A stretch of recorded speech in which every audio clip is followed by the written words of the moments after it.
부동산 이외의 뉴스 중에서 제가 픽한 기사는 바로 트럼프의 이민 정책 중에 하나겠죠. 골드카드에 대한 기사를 가지고 왔습니다. 미국 배런스라는 신문에 4월 18일자 보도된 내용입니다. 골드카드 비자 판매 임박, 세금 문제는 아직 불확실 제야의 기사인데요.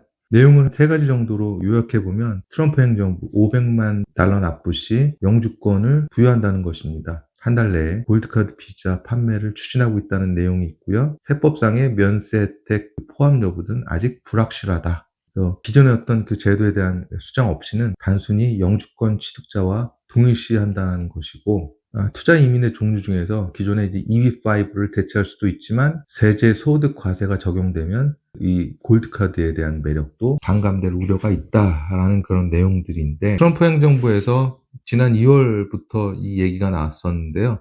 골드카드에 대한 얘기고 500만 달러가 가격입니다. 한 달 내에 이제 미국의 영주권을 받을 수 있는 이른바 골드카드 비자 프로그램을 도입하겠다는 것인데, 세부적인 추진은 조금씩 늦어지는 경향을 보이고 있습니다. 기존의 EB5가 이제 80만 달러 최소 투자 금액이죠. 120만 달러까지 받았는데 거의 한 10년 전에는 이 금액이 50만 달러였던 적도 있습니다. 기존의 EB5가 투자를 통한 고용 창출을 유도했다라면 이 골드카드는 500만 달러를 일시불로 납부를 한다는 것이죠. 그럼으로써 기존의 EB5 같은 경우는 보통 2년에서 3년 그 이상도 걸렸었는데, 이것은 아예 그런 기간 없이 빠르게 영주권을 부여한다는 이점이 있는 것 같습니다. 일부 언론에서는 이제 트럼프 카드라고도 부르고 있는데, 문제는 세금인 것 같습니다. 현재 미국 영주권자는 전 세계 소득에 대해서 미국의 세금 신고 의무가 있습니다. 따라서 세법을 개정하지 않으면 이 카드 소지자는 결국 일반 영주권자 똑같이 전 세계 소득에 대해서 과세 대상이 됩니다. 사실은 전 세계 이민을 가는 목적들이 많이 있는데, 그중에 일부 고소득자들은 조세 회피로서 또는 새로운 기회로서 찾는 경우가 많이 있습니다. 그중에 면세 혜택도 굉장히 중요한 혜택이 될 수가 있겠는데, 이것이 있고 없고의 차이는 실제로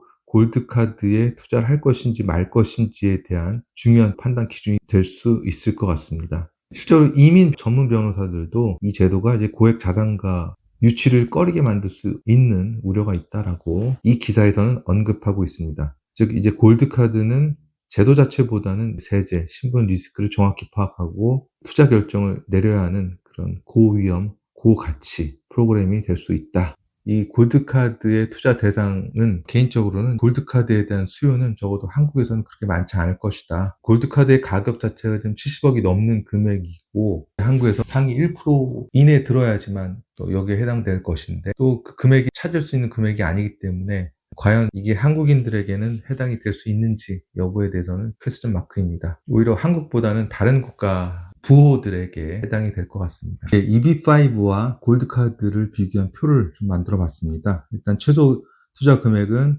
EB5의 경우에는 이제 80만 불, 개발 프로젝트 중심이 될 것이고요. 골드카드의 경우에는 500만 불, 미국 재무부에 직접 납부하는 그런 차이를 보입니다. EB5의 처리 기간은 대략 수개월에서 수년, 케이스별로 좀 상이하긴 한데 보통 한 2년 내외로 알려져 있고요. 골드카드의 경우에는 이제 1개월에 이제 처리한다는 것입니다. 물론 그 1개월 내에서 미국의 얘기는 좀 더 엄격하게 그 기준들을 본다는 것이죠. 단순히 그 500만 불만 납부됐다고 하는 건 아니라 신원조회를 확실하게 하겠다는 것입니다. 그리고 EB5나 골드카드에 대한 세금 혜택 여전히 없습니다. 영주권자는 기본적으로 전 세계 소득 대상이고요. 여전히 골드카드도 이거에 대한 세부적인 계획이나 근거 법률이 없기 때문에 기존의 영주권자와 동일하게 적용이 될 것으로 예상이 됩니다. 이제 법적 근거에 있어서는 EB5의 경우에는 이제 이민법에 근거한 정식 프로그램이고요. 반면에 골드카드의 경우에는 없습니다. 그래서 기존 비자 카테고리 내에 신규 형식을